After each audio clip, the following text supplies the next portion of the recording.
I think that the world went through the crisis remarkably well.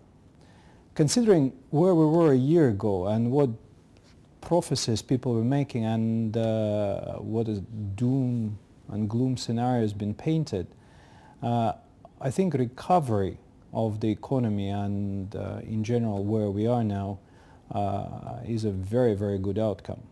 We managed to avoid total meltdown of the financial system. We managed to scare enough the companies to go after efficiencies, and we'll see, of course, with some casualties, but we'll see by and large the industries coming out of this crisis healthier and leaner and meaner, and I think it's very good. As Warren Buffett said, that it would be a waste to lose a good crisis to drive a change, and therefore I think that the theme of this forum is very, very relevant. What do we need to do in 2010? I think that the whole agenda of what is being done is well thought through, and I probably don't have much to add to that agenda. However, I want to say a word of caution what we shouldn't do, and what the governments shouldn't do is to regulate too much. We see exactly as it's been feared a year ago, and a lot of people have been raising this concern, that pendulum might be swinging too much to the tightening regulation side. And one has to be cautious that proclaiming that the invisible hand doesn't work, and therefore it has to be very visible and not a hand but iron fist. I don't think that this concept will serve us well going forward. So just a word of caution.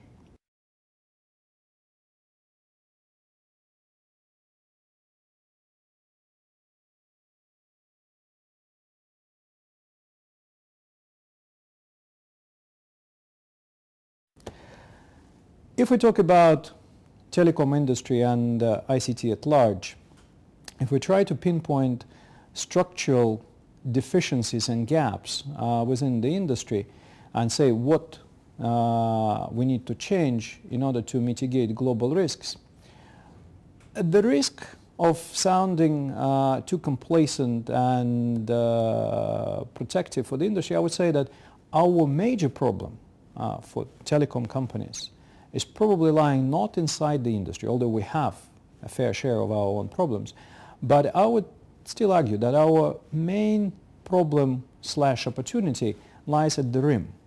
How the industry interacts with the rest of the economy and the other industries. Think about it. Most of our world, how the governments operate, how our social institutions operate, been designed to work in the offline environment, not taking advantage of global connectivity. And by the way, global connectivity is not anymore a scientist's dream or science fiction description. By the end of this year, we'll have 5 billion subscribers, and more than 80% of the planet's territory will be covered by mobile networks. So this is reality, and I think that we need to learn and we need to find a way how other industries and our other institutions can take full advantage of what telecom has to provide today. Think about healthcare. Think about education. If our population would grow as it's expected to do, and we'll see numbers of population rising from 6 billion today to 7, 8, 9 billion in the next 10, 15, 20 years, one wouldn't expect that the whole infrastructure would increase 50%. That will have 50% more hospitals, 50% more schools, 50% more universities. Not going to happen. And the only way to address it is actually to be more effective and to find new ways how to teach, how to provide more effective healthcare. Therefore, rethink, redesign, rebuild is absolutely what we need to do, but not just within a single industry or single institution. It's rather how these industries network, how they interact with each other.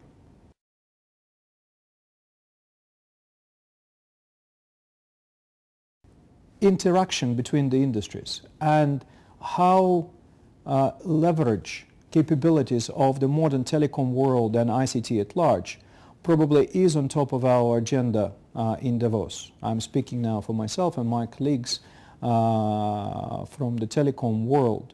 We believe that our industry has more to offer and hugely undervalued, not undervalued from the financial standpoint, but undervalued from social standpoint.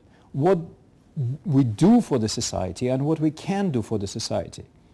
If you look back to the turn of the last century, oil and electricity were largest catalysts for economic development in the modern world. Everybody agrees that internet and telecom and IT in general is that new catalyst for our modern societies.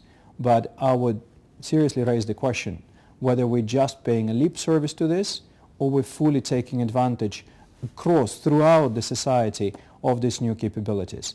And that educational, or missionary if you will, task which I'm trying to address in Davos.